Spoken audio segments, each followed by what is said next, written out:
hello to the girls. Yes, it's the girl's birthday. Go me, go me.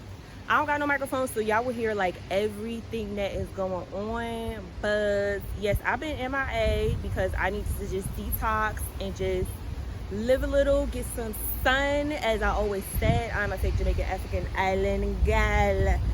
Yes, I'm in Jamaica right now as we speak. I'm filming just a little quick tidbit. I didn't do too much. I wanted to have more of fun, and I just wanted to just unwind and just enjoy my new era.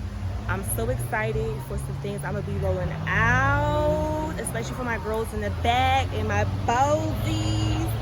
Yes, oh, my feet is dirty. But yes, I wanted to just, do a quick little film, happy birthday to me, definitely drop, ooh, girl. But yes, definitely drop a good little, a fingernail emoji or a crown or a birthday cake.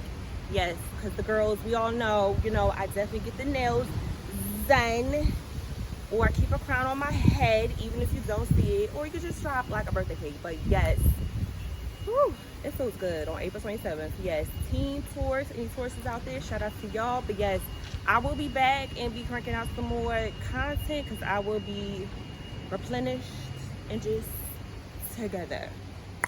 And I'll definitely tell y'all about this trip because I definitely went outside of, this resort I was at, and I definitely documented. So y'all stay tuned. Y'all definitely subscribe. Bye, y'all.